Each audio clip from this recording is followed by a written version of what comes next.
আমরা আমাদের সন্তানদের রক্ষা করার জন্য এসেছি, কারো বাপের প্রয়োজনে আমরা এখানে আসিনি। বাচ্চারা তো ডাক দিয়েছে রাস্তায় নামার, এদেরকে তো আবার গুলি করবে। আমরা কি কিছু করতে পারি না? আমরা নাকি বিশেষ উদ্দেশ্য চরিতার্থ করতে এখানে এসেছি। আমরা জাস্ট আমাদের বাচ্চাদের নিরাপত্তার জন্য একটা আদেশ চেয়েছি যে আমার বাবা কি করলেন সেজন্য আমি দায়ী। এই সুপ্রিম কোর্ট বারের আইনজীবী আখিয়া কান্ত, তাকে আমরা সবাই চিনি, সে এখানে নিয়মিত প্র্যাকটিস করে।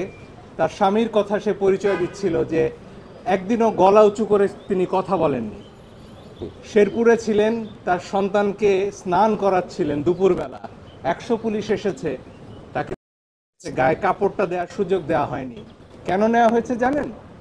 কারণ সেই আখির স্বামীর ভাই নাকি বিএনপি করেন, এবং আজকে একই কার্ড খেলা হচ্ছে যে আমার বাবা কি করলেন সেজন্য আমি দায়ী। সারা আপা, তার বাবা ডক্টর কামাল হোসেন, হ্যাঁ, তাকে নিয়েও আজকে প্রশ্ন উঠছে, এবং আমরা নাকি বিশেষ উদ্দেশ্য চরিতার্থ করতে এখানে এসেছি। লিপি আপা আরো ভালো বলবেন।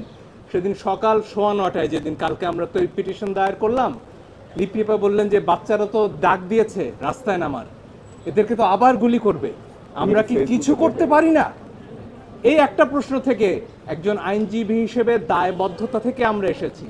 আধা ঘন্টার মধ্যে পিটিশন ড্রাফট করে আমরা বলেছি যেভাবে পারে যে পারে যেন এই গুলিটা থামানোর চেষ্টা করা হয়। আমরা আমাদের সন্তানদের রক্ষা করার জন্য এসেছি, কারো বাপের প্রয়োজনে আমরা এখানে আসিনি। এই পিটিশনে আমরা এমন কিছু চাইনি যে এই রাষ্ট্র ধ্বংস হয়ে যাবে, তেমন কিছু।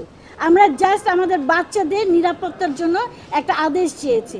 যদি পুলিশ নিয়ম অনুযায়ী গুলি করে থাকে তাহলে তার সমস্যা নেই কিছু, পুলিশ নিয়ম অনুযায়ী গুলি করুক, কিন্তু তারা আমার বাচ্চাদেরকে মেরে ফেলছে, এই নিয়ম কোথাও নাই।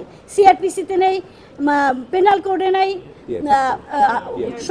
পিআরবিতে নাই, সংবিধানে নাই। আমরা সেটাই আমরা